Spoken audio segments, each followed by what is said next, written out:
Okay, welcome everyone, and hope you're having a wonderful week. So, the most common request for the past few months basically was like covering more things, all crypto related, and like getting crypto founders, understanding the Web3 space writ large, and everything from DeFi to the metaverse to NFTs, etc. And so, we've been trying to accommodate those requests. And this week, we're extremely blessed to be joined by Lorien Gabel, who's the founder of Figment, who's now a Web3 unicorn. And so we're going to be covering his story to where we are today. So without any further ado, let's get started. Welcome to episode 36, Building a Web3 Unicorn with Lorien Gabel.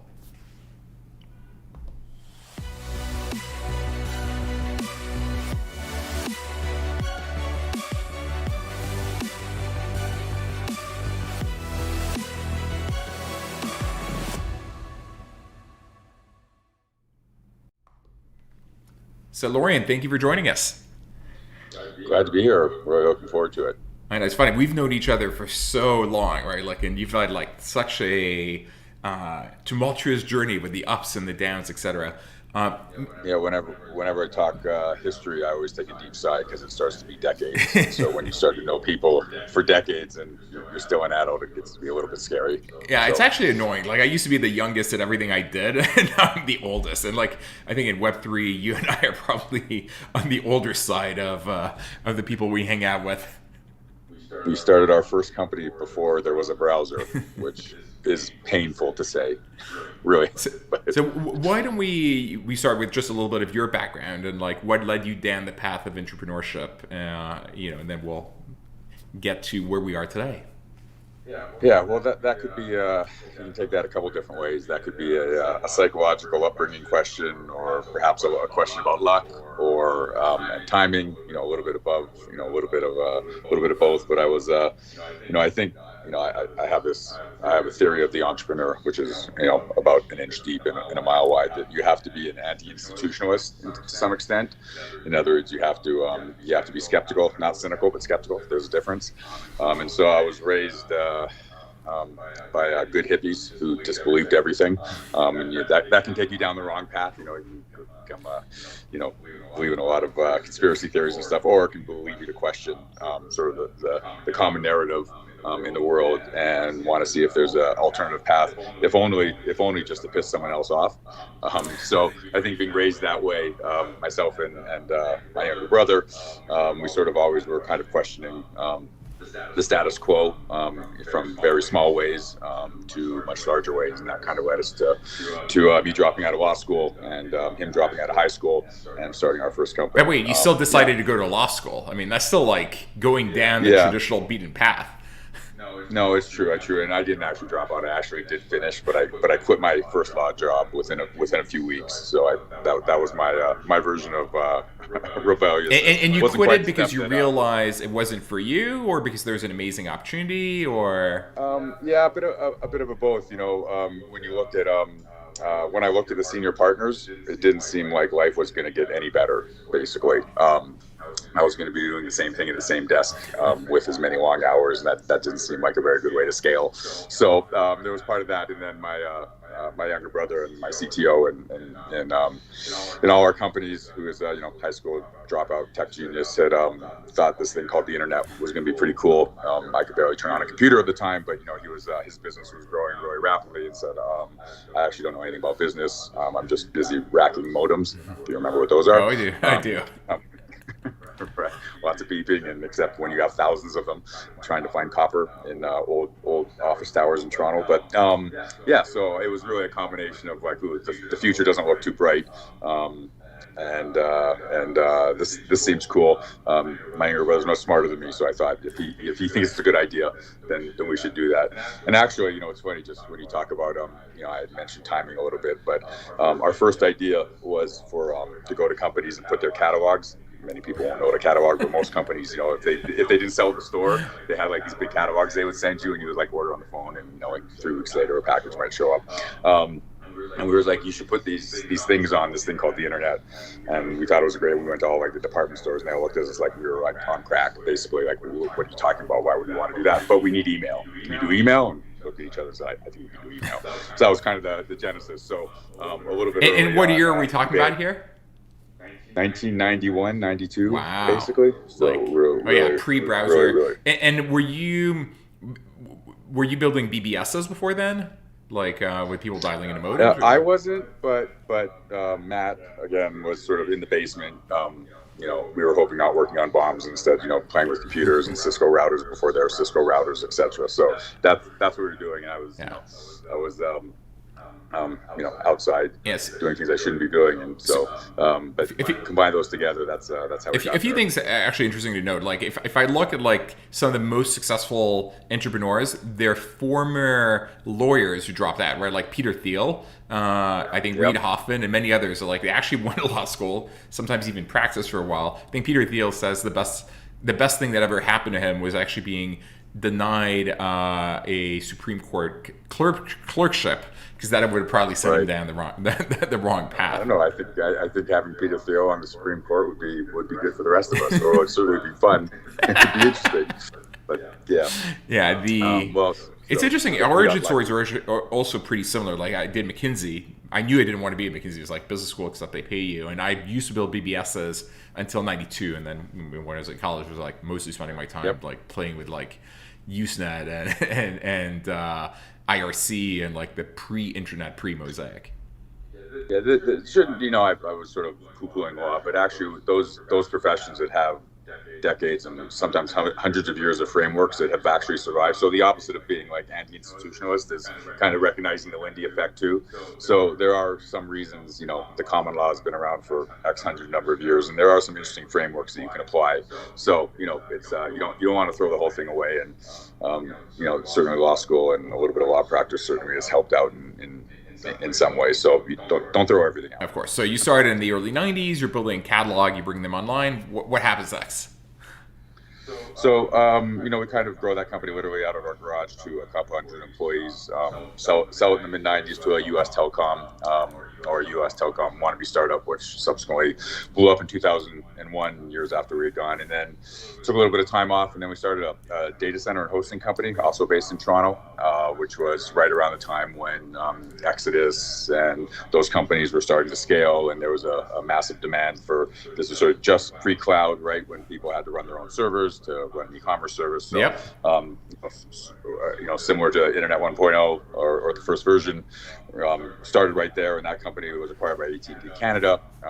Again, took some time off, moved to New York, ran away to New York, where I didn't know anyone, which was part of the attraction, and get out of the small and exceedingly polite land of Canada. It was fun, but felt like something new, and so came to New York, and ended up quite by mistake. I had a friend of mine from the ISP business who had started one of the first cloud security providers, and they were launching in the US and needed someone to help them find office space. And so I said, I'm not doing anything besides spending too much time drinking, so I'll come and help you out. And I ended up spending like 6 years basically running Americas and setting up their Asia Pac group, and that company was acquired by Symantec. And then we had one other startup in between. And then in 2017, 2018, got really into crypto from an intellectual perspective. And we sort of talked about why people fall into crypto. There's a lot of different reasons. And right around that time, we didn't want to become a Bitcoin miner, basically. Like the obvious thing to do was like, we run data centers and networks, we should just be a Bitcoin miner. But basically, that was boring. There was nothing sort of intellectually interesting about it. Thought better just to buy Bitcoin, and then fell into Figment. So what was the entry point? Like, what was intellectually interesting about it specifically that got you in to begin with, and that led you, decide to go and dig deeper here?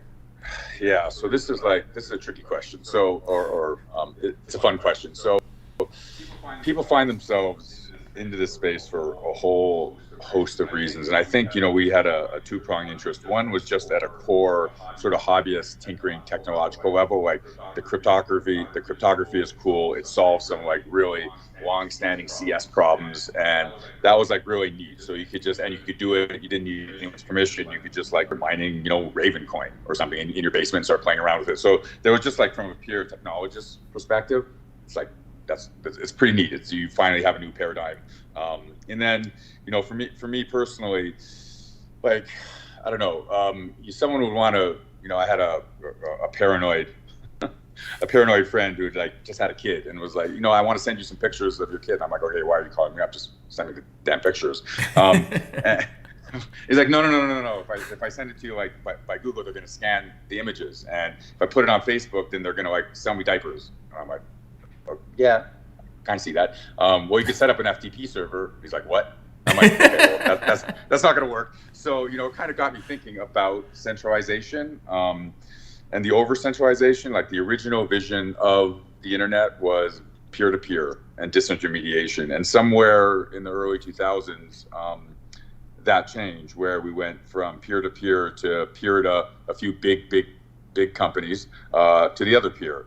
And it was really, when I hadn't really thought about it in, probably over a decade about why we started our first company, what was cool about the original internet, but something got lost. And so, like, does that manifest that, like, you read Twitter for 5 minutes and you're pissed off and angry?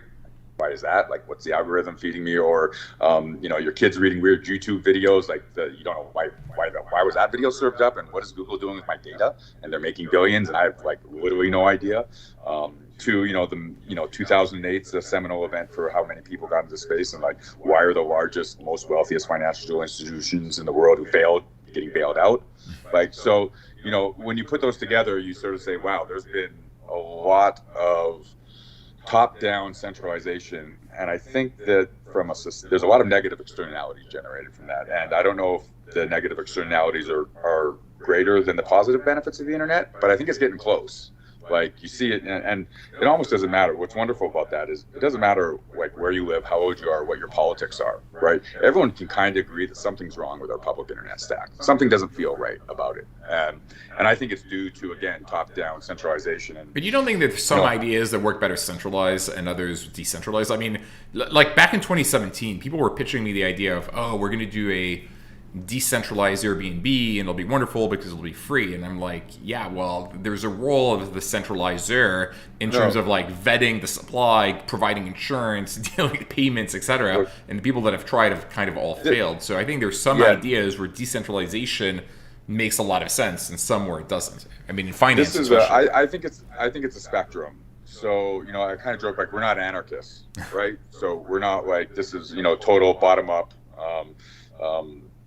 where there are there's no hierarchy at all, etc. I really see it as a spectrum, and I feel like blockchains can be a counterbalance to over centralization. So if you give people a little more control of their data, if you provide a little more access, if you provide a little more bottom up input to the system rather than top down, that would be a counterbalance to over centralization. So I agree with you. There's some sort of and by the way, I'm one of my concerns, by the way, is that DAOs ultimately, I wonder to what extent they actually don't end up being somewhat centralized, in the sense that you're seeing now, obviously it's growing pains. There was only a couple thousand DAOs out there, but like many of them that are so decentralized, like they can't make decisions, like it's complete anarchy. And you're starting to see some people like having more levers of control. And so how centralized, decentralized do DAOs end up being? I think it'll be interesting to see in the coming years. Yeah, I mean, I think that sort of like one vote, I think there's a whole bunch of experimentation that's going to happen in there, like one vote, one person, or one token, one vote. I think that there's a lot of models. You could do things like length of ownership. You could have mixed models where it's 50% of token holders and 50% of tokens, etc. So I think there's like blockchain governance in general is, I think, probably determinative, like, for example, which communities and blockchains succeed over the long term, and right now is in like a massive experiment. I think we're still in like the Model UN kid stage. Remember those kids? I mean, you saw the sushi swap disaster, right? Like a few weeks ago, and we're like, okay. I may have been one of those kids, but like you like the thing you designed in high school for the Model UN is like absolutely not going to work in the world. And so I think we're at that stage right now. There's going to be a lot of experimentation. There's going to be a whole bunch of failures, and I think we're going to, given the chance to actually flourish, again, without being sort of shut down from the top down. I think we're going to find some really interesting governance models I've listed before. But yes, it is going to be fun. No, totally agree. By the way, I actually think having a counterforce to centralization makes a lot of sense, and I think the experimentation we're seeing in DAOs actually. You could actually think through how you could apply that at a societal level, right? Like if we can find a way to make a form of direct and partially indirect democracy work better, I think that would be amazing writ large to avoid all the fractiousness and the fact that not only do I think there's something fundamentally wrong with our internet as it exists today, I think there's something fundamentally wrong with our political system as it exists today. Like it feels that it's fraying, and fortunately the alternatives seem worse. And Vladimir is pointing out the limitations of dictatorship and autocracy, but it doesn't mean we could not do a better job. And by the way, the other place where I think decentralization can play a big role, you kind of alluded to it when you said about what happened in 08, 09 in the financial crisis where we're bailing out these banks. I mean, that's one place where how old and broken our financial system is like still shocking to me. Like I send you a wire transfer and like it has to go through Swift and it's expensive and it takes days to settle. I buy stocks and it takes days to settle. And this entire neobank infrastructure, and frankly the entire banking system lives off like these interchange fees, from Visa and MasterCard that like don't have no reason to exist. And you compare them to what's going on with like, Alipay or WePay in China. I mean, until Xi Jinping decides they shouldn't exist, but low payment fees, and it's like a total revolution. Yeah, we're actually. I mean, this is kind of a little bit related to your Ukraine comments too. I think there's like a bit of a seminal moment going on right now around de-dollarization. So, I mean, what's happened? Again, leaving aside, which side you're on, etc., is, you have essentially. All of a sudden, these countries who have, dollar reserves don't really have those dollar reserves. Like, we can take them from you, basically, right? So, and you saw that, in Canada with some of the protests. And so I think there's like something happening that's a fairly big shift in the realization that, oh, wait, maybe you don't actually have those assets you think you do, whether you're a central bank or an individual, which is a little bit scary. To have sort of arbitrary power, which is never seems to end well, even if initially it's exercised for good reasons. I think the history of sort of lack of due process and sort of unfettered power doesn't end well, no matter how well it starts off with. So, and I think for that reason, I've gotten more bullish. You see like two large narratives kind of forming, like either this is a way to evade sanctions or this is a way to help the Ukrainian people, right? But I think regardless of that, there's a bigger realization going on amongst people and generally, certainly from central banks that, hey, look, those US dollars, they can be deleted with a keystroke or taken. So maybe we need another form of financial assets, unquote money, unquote, that isn't subject to that. So look, I'm sure that Xi Jinping and China is looking at this very carefully because they have trillions of like assets in the U.S. and they're like the faster I think this is going to lead them to want to decouple faster than before. I mean, and for consumers, I think most people are not realizing, the fact that their money can be deleted at a keystroke just yet. And right now, if you look at BTC, it's still a risk asset. I mean, right now, US rates go up, BTC goes down. Like there's it hasn't decoupled. I think we're far from a point where there's like a US dollar fiat currency crisis and BTC truly becomes a safe harbor. I think we're like at least a decade away, if not more.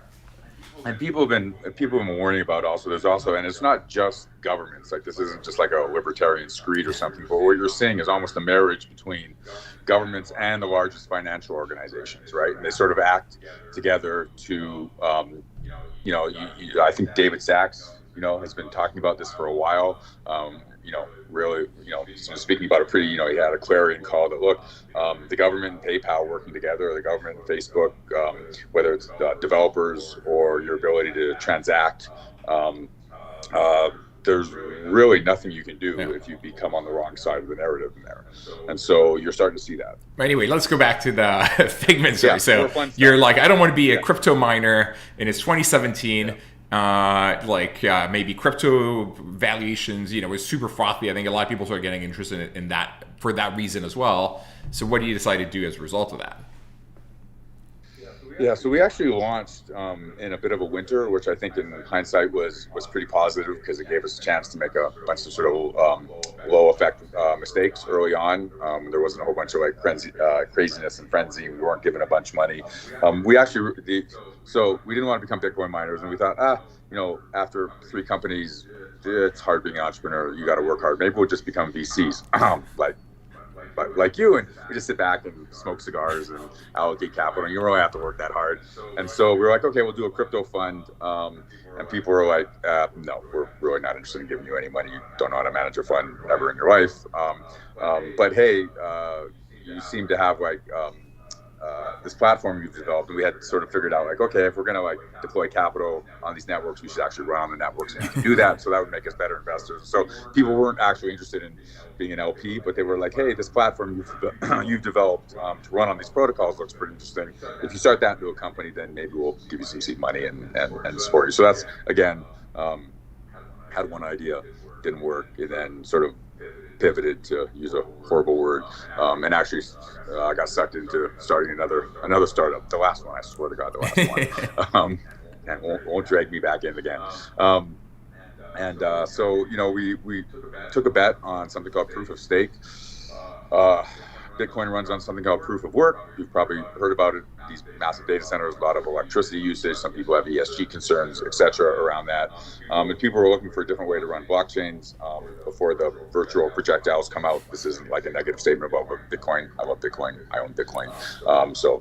Put them back. But really, there was one operating system in quotes for blockchains, and proof of stake was maybe a way to scale them, use less electricity.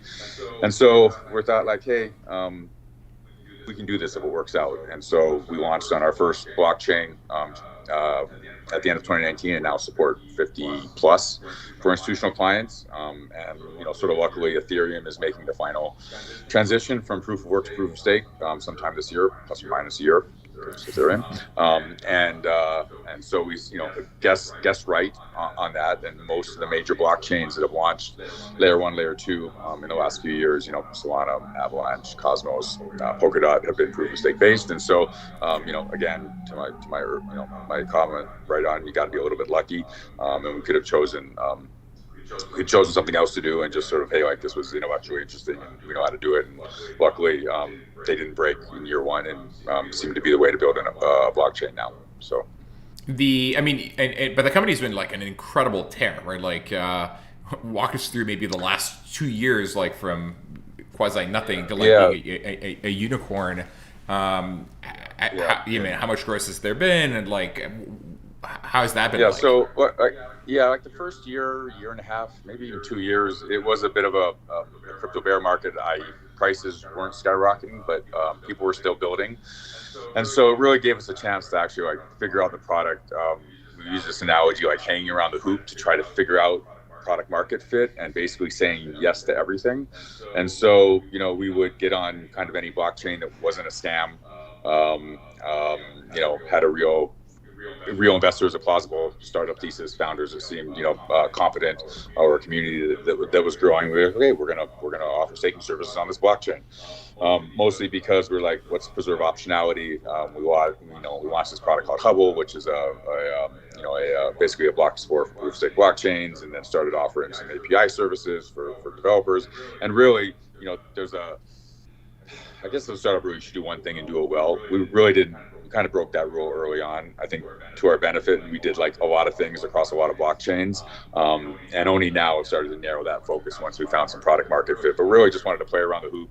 It's a crazy space. There's a lot of noise, and say yes to as much as possible with a small team, and then figure out what sticks, which isn't generally startup advice. But I think before you really have a vision for in early markets, preserving optionality is like super key, in my opinion. Yeah, So I would yeah, argue so you shouldn't worry too much about TAM at the beginning. Like in fact, Peter Thiel in 0 to 1 says, I would rather you go after a smaller market, which you can actually completely dominate, and then if even the TAM is small, you can then find coin joint categories to go after. Because if you go after whatever the biggest market possible, it's going to be extremely competitive, and you don't really want to be in a red ocean. yeah, and the problem with the TAM analysis, consultants' favorite 101 or whatever, or VC's favorite is like the markets don't exist. How are you doing a TAM for something which no one like even understands? Yeah. Right? There is no market. The addressable market is zero, Yeah. right? So, and you have no idea whether it's going to be a small market. Like, so especially in crypto, you've seen that happen. Like, if we had said, well, there's only one proof of stake blockchain, why are you going to offer staking service? Literally, your market opportunity is like $100,000 a year. If you get like 10% of the people to stake with you, we've been like, okay, that's a bad thing to go and do. We should build a Bitcoin miner. Like, you just don't know the market until it develops. Yeah, I mean, think of Airbnb, right? At the beginning, it was like inflatable mattresses in people's living rooms. That felt small, but it led to something bigger. Or Uber, it was like really a super high-end black car service for like rich people to share. And it's only later with the Uber X that became much larger. And so people underestimate the potential TAM of ideas, and so you can't be limiting yourself to TAM. Yeah, follow your curiosity. No, it's a bad framework unless you're trying to go into adjacent markets for a well-established thing. Yeah. You're like, okay, well, we can do this. Actually, we have $1 billion in this business, and this one looks similar, so let's see if we can move in there. But otherwise, for startups, I think it's a horrible frame. Yeah. So, yeah, absolutely. And so, right, growth. Yeah. So I think we have 125 people here that have been here less than 6 or 7 months. So that's sort of an example of kind of the hiring and growth over the last year and a half. It's been kind of crazy. So what's your, I mean, and I guess you're now officially a unicorn, which is, congratulations on like the scale of which you've done that. Yeah. I have a beef with the whole unicorn thing. I know What's your beef with the unicorn thing? It's a great thing? name. Everyone knows what it is. But like unicorns don't exist. I don't understand why that became the name, right? Like, shouldn't you pick the name of something that's rare but does actually exist? So I don't know. Maybe it's a good point. Diamond or whatever. Yeah. Let's find something of which there's like 100 of in the world. So if you're a Web2 founder or former Web2 founder and you're thinking of coming into Web3 today, what would your recommendation be for those people? And like, how would you go about it? Yeah, you see a lot of that Web2 v Web3 frame in general. I mean, we see it from like a developer perspective. We have a developer tool set and an API tool set. So we talk a lot about onboarding, Web2 developers to Web3, etc. But there's like a little bit of like, well, Web2 is better than Web3. I kind of don't like the frame. I think you should just build on like what works best. And if Web3 is going to succeed, like it's got to work better than Web2 for whatever the application is. So I don't love that frame. I don't think anyone's better than the other. They're probably going to coexist to some extent. I think when we hire people, I'm trying to think of this frame. Like the only thing we care about is not that you have experience in Web3 or crypto, but that you're passionate about it. Usually as a hobbyist, like one is just when I think about like we just like were really interested, fascinated intellectually about the space, but had no background in like crypto. But for instance, do you hire developers who don't know Solidity or Rust yet, or do you? Yeah. Okay. And so you figure they can learn if they're good.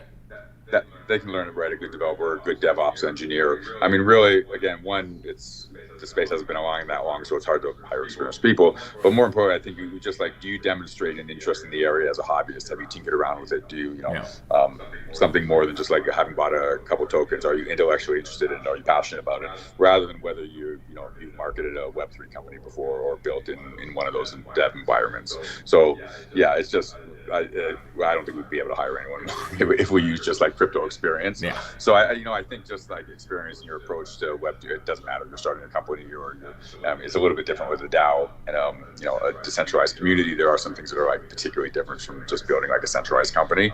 But really, again, I think it starts with like the intellectual interest or passion, and I don't think it's really like that much of a transition. So. other than that. So you think, I mean, I'm like pivoting here a little bit. So you think Ethereum goes proof of stake this year? Like, I don't know why people are saying June, but I think they've missed every single deadline they've ever said in the history of time. Well, no, the last two like major upgrades were actually pretty on time. The London one was like right on time. So yeah, I would, if you made me bet a Satoshi, I would say this year. I feel less confident if you said July.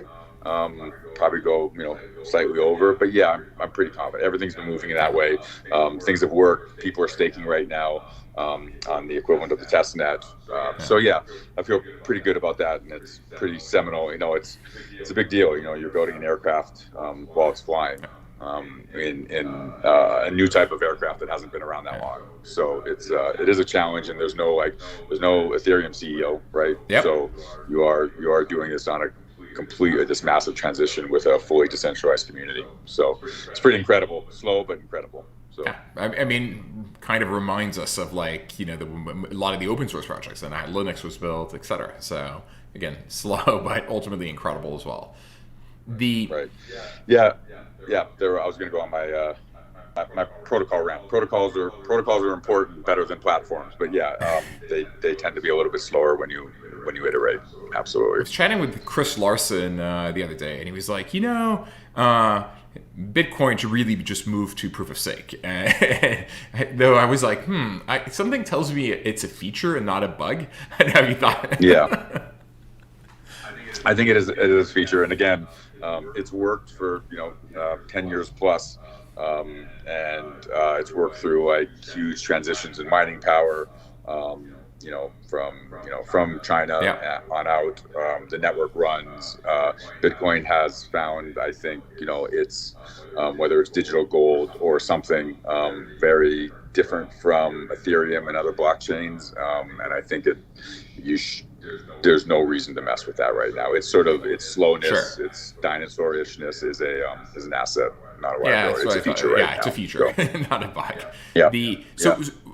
I'm sure you're like completely overworked and overwhelmed with what you're doing here, but like, or do you pay attention to what else is happening in Web3? Is there something that you're most excited about or intrigued about, or that you find interesting in the world today in Web3? Yeah, for our business, as the aforementioned sort of ETH migration is super important, just for our business and our market opportunity and all that. I think kind of the most, when we launched the company, there was like an open question. Was there going to be Bitcoin and Ethereum in 5 or 10 years, or were there going to be thousands of blockchains or hundreds? And I think that was an open question back then. There were maximalists for Bitcoin maximalists, there were Ethereum maximalists, and that was kind of it to some extent.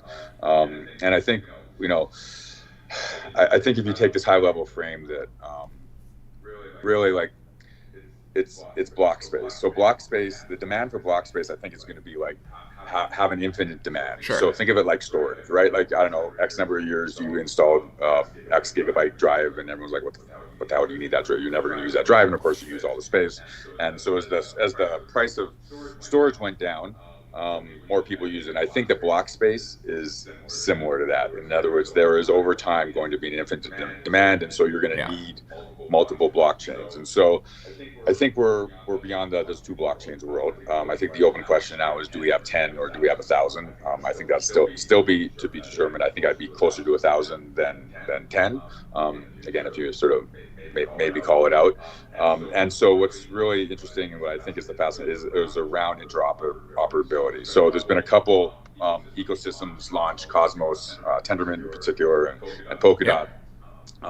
And I think the bridging, the interoperability between these blockchains as they figure out their own use cases and their own verticals is like a really, really interesting area, both from an operator perspective, because we run infrastructure on many of those projects, but also investment, and then experimentation, and sort of as you see these communities essentially linked together in various ways, you can and transmit value between them, and hopefully more than value over time, I think is like a really fun area. And area just intellectually, it's really interesting. It's super complicated, as if things weren't complicated enough in the space. But I think like as the number of blockchains proliferate, again, that interoperability, that connectedness is a super interesting area. Yeah. So let's unpack three things you discussed. So first of all, as prices go down, I think demand goes up. Like many people were worried. They were telling me, hey, what happens when Ethereum goes proof of stake and like gas fees decline? Like, isn't the value of ETH going to go down? I'm like, yes, but the volume, I think, will, maybe prices divide by 100, but volume goes up by 1,000 or 10,000, and ultimately value goes up dramatically. And people forget that we're currently in a pretty constrained space. I mean, computing power in the 1970s was so expensive, you used it only for the most expensive applications.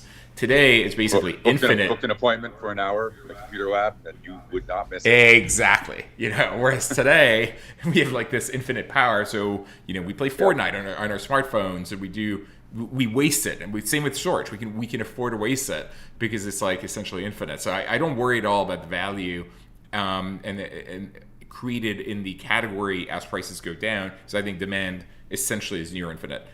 Number two, though, I think I think I have a slightly different perspective because the L1s, I think, have powerful network effects within themselves, right? Like you have your developer community. So for me, the analogy is, Ethereum is like Windows and an Intel, if you want, and like whatever. Solana is like your Linux, or Apple, let's say Apple Macintosh, and whatever, and Avalanche is Linux. And yes, you have a number of operating systems or a number of layer ones, and they all have different use cases. But it's hard to imagine, given the network effects that are built in, especially in the developer communities, tools, etc., that there's going to be 1,000 of them. And you seem here to have a slightly different perspective than I do. So I'd love to hear your thinking here. I guess and your analogies might work. Like, Ethereum is a general computing platform, right? Which is then competing for all sorts of different applications are using it. The single platform. And so what I think some of these communities like Cosmos and Tendermint is doing is that each application can essentially have its own blockchain. So each application can have its own OS, essentially, and then they can talk to each other when needed. So now, is every single sort of Cosmos Tendermint chain actually a new blockchain, and they kind of run on the same thing, but they have their own community validators, or they share validators with other chains and underlying infrastructure? I don't know, but maybe that's a useful frame, is that instead of like generalized operating systems, you have very specialized operating systems that can talk to each other when I mean, look, for me, the most interesting thing, my 2022 trend that I'm most excited about is actually cross-chain interoperability. So most of the things I'm looking at, studying, investing in are around that space. So I think from that perspective, at least, we're aligned, and how it plays out ultimately, whether you have like these dedicated, OSs that then are interoperable, or whether you're building on top of like, Ethereum. We didn't compare notes before this, and we should be fighting to make it more interesting. But there you go. So what is the saying? Fools seldom differ. We agree on that. So, exactly. Like that. Question from Glowkeys. Regarding social token earning on blockchains, there seems to be a handful of different models that are being experimented with. Can you talk about these models, who you think may win, and timelines? And he wrote vom.red, which I don't know, but I guess it's probably one of those. So I am not an expert in social tokens at all. They've been fairly controversial at various points in times. And, there are 3 or 4 projects that have had a fair amount of investment and hype, or whatever the word is for. People were very interested in them, like, I don't know, it feels like 6 months ago, and it's gone a little bit quiet, or I haven't been following it closely enough. So I don't think I'm going to satisfy the watcher's question in that, because I'm really not close enough to the space, other than I think the question is, do they function within existing layer 1, layer 2 protocols? Do they need their own token? I don't know. I think that's kind of the big question to ask, and we'll see. So and by the way, we looked at a lot of them, and they all have different approaches. Like, clearly the creator economy is a mega trend in general, and so finding ways for people in Web3 to be able to say, okay, if you buy these, you have access to this privileged access, or you can ask me these questions, etc. Oh, those type of social tokens, right? Yep. Okay, I get so it. Maybe a web, So and in like in the soccer world, you see like socios and chilies. You see. So I've seen many of these. unclear who's going to win. Clearly, writ large, creator economy is big in Web2 today, like Cameo, Twitch, Patreon, etc. So I can very well imagine Web3 equivalents coming up to and winning. TBD which ones, end up being the winners, though, and it's still very early days. Right. Yeah. Okay. Sorry. Those social tokens. Yeah. You are, and just to sort of clarify, you are seeing. I mean, just anecdotally, I know that like restaurants, everyone is sort of looking to see how they can sort of leverage this digital quote membership unquote, and you can sort of easily fit in a whole bunch of benefits that you couldn't otherwise do within, and create larger communities for small organizations. So yeah, I am seeing a huge amount of like the space, the interest at like a user level has grown dramatically. Like I would say, just even over like the last 3 or 6 months, absolutely. So pivoting a little bit, I see you're in a beautiful house. I take it you're at your place in Jackson Hole right now. It's Wyoming. They don't have many laws, but one of them is everything has to be wood. So like fire hazard. Comply with that one. So you're in Jackson Hole, and are you building like a decentralized organization yourself? Like, are you guys all over the place? Do you have offices or? Yeah. So when we launched, this was pre-COVID, and we were decentralized mostly because the 3 founders lived in 3 different places. So kind of by definition, we were a decentralized organization, and we didn't. Sure, I'm correct. Yeah, we didn't really have our first office until post-COVID. So we were always hiring people remote, sort of before the remote trend. Mostly again because the founders weren't in one place anymore, and so have just continued that. The company, for 160, 175 people, something like that. Today, I would say, I think we're in 12 countries, and we're really just hire the best people that we can anywhere in the world. We do have sort of a concentration in New York. I think we have 20, 25 people there. We just opened an office. We have a big development office in Warsaw, actually. We hired 1 developer, and then all his and her friends, so which is cool. But yeah, well, basically, people are all over the place. There's 1 junior engineer here in Jackson with me.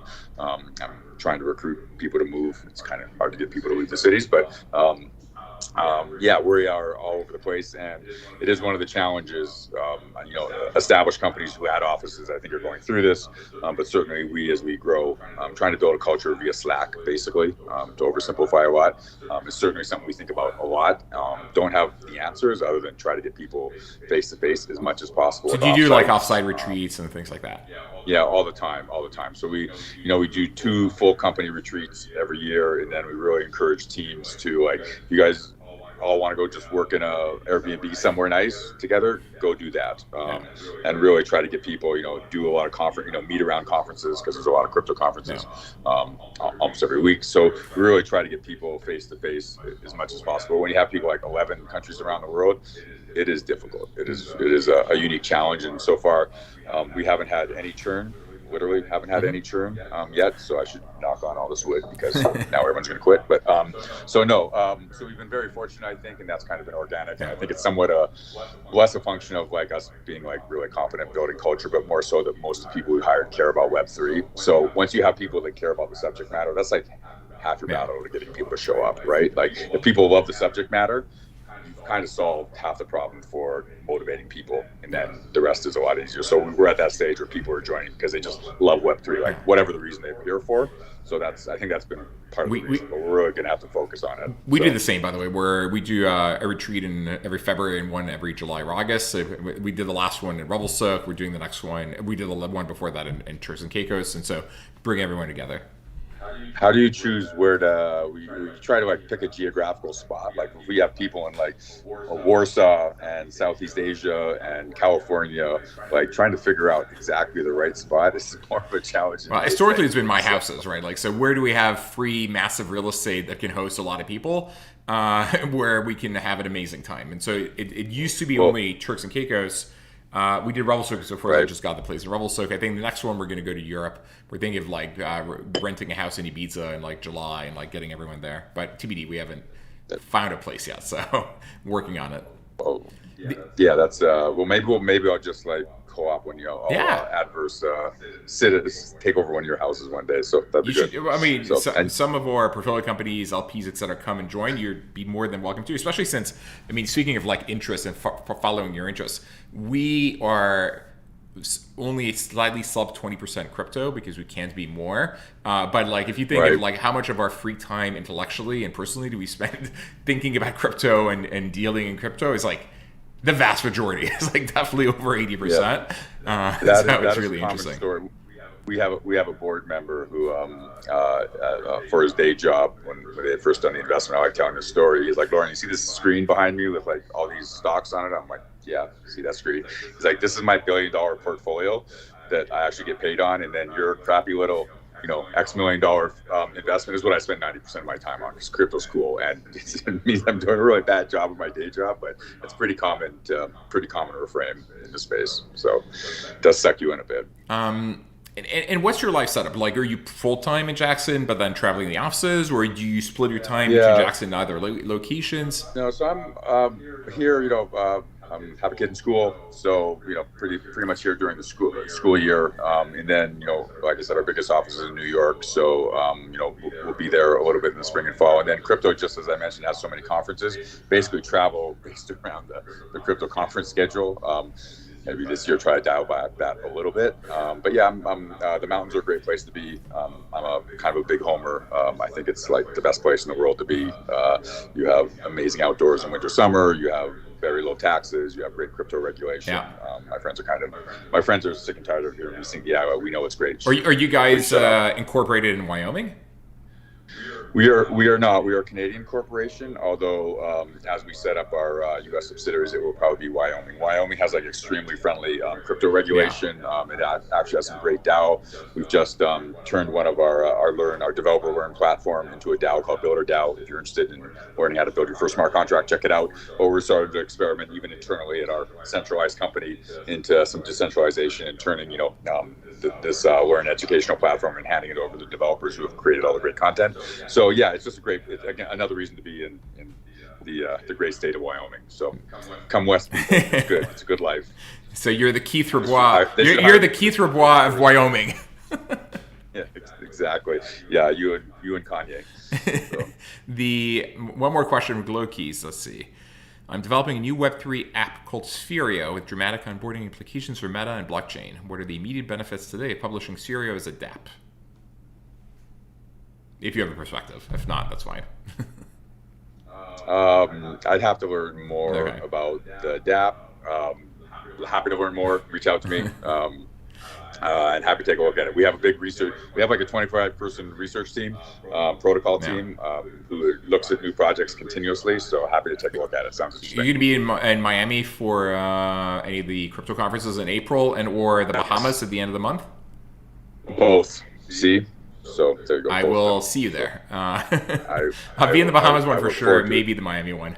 Just became friends Yeah. with Peter at blockchain.com and so Oh, yep. yeah. Yep. Yeah, they're great. Absolutely. He will be there, and if you can you survived last year's, and hopefully this year will be a little more sedate, but probably not. Probably not. You wrote something on your LinkedIn like that you're an aspiring polymath. How does that express itself today? Like, are you in a position to like spend a lot of your intellectual curiosity out of Web3, and what are you like thinking about or doing or? Yeah, the startup has definitely sort of cramped my wannabe or my sort of natural ADD to some extent. It is pretty, but one thing about this space is it does encompass so many like really really interesting areas, and so I sort of referenced before why people get in this. They get in there because of the technology. That's cool. They get in there for like political reasons, for social reasons, for artistic reasons, for cultural reasons, and so I think the space itself often, it touches on so many areas of our life in many ways that it's sort of allowed me to still not just think about the company while I'm thinking about the company. But yeah, I think another reason for being in Wyoming is to spend a lot of time outdoors when you spend a lot of time in front of a screen. I think it's healthy. This is again my rant: like get out of the city, get outdoors. Stop staring at a screen. It'll be much better for you psychologically, intellectually. It'll allow you to think.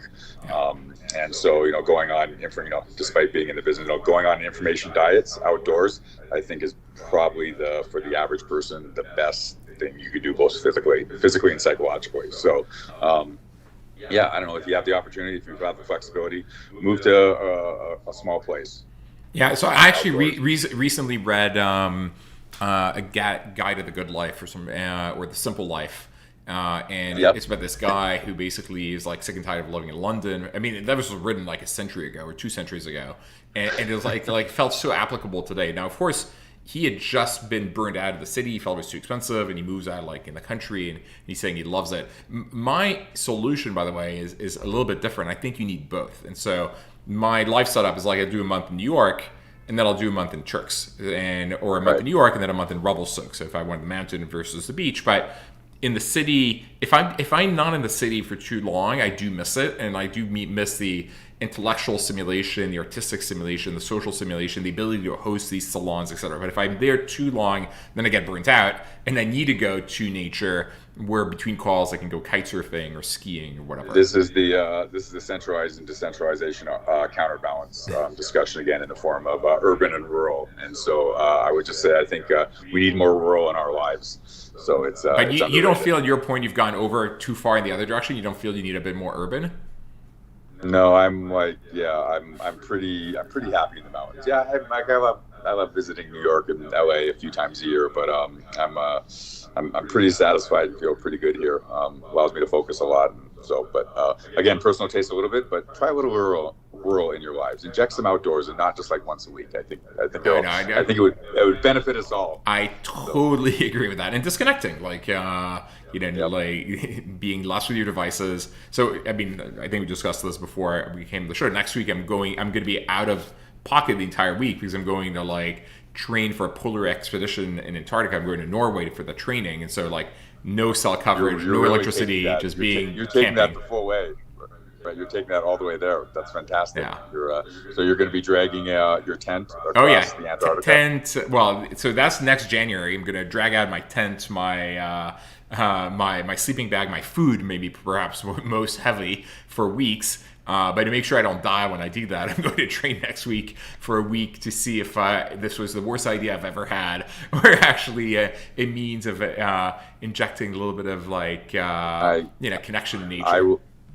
I would bet a lot of money that you will hate it at various moments and come back and saying that was the best thing ever. I That, suspect that, that that, I would, that would be suspect that my you're guess. going to be completely right. The idea that we need to like poop in our like plastic bag, etc., not the most compelling, but I think No, we'll make it happen. indoor plumbing does have its charms, I suppose. So yeah, Well, right. it'll make when you come back, you appreciate like heat, electricity, plumbing. Like That's food that's that's another thing warm too. and amazing and fresh, as opposed to nuts or whatever. Yep, Anything we it's a good didn't reason to cover do it too. that we should cover? That was pretty far ranging. I enjoyed the conversation and look forward to seeing you in person in a few weeks. Likewise, It was fun. we're being thanked, by the way, by the entire audience to say thank you for taking the time to do this. And thank you, Lori, and all of you following us here. And we look forward to chatting on a regular basis. Thank you, Lori, for joining us. Thank you very much. I appreciate it. Take care.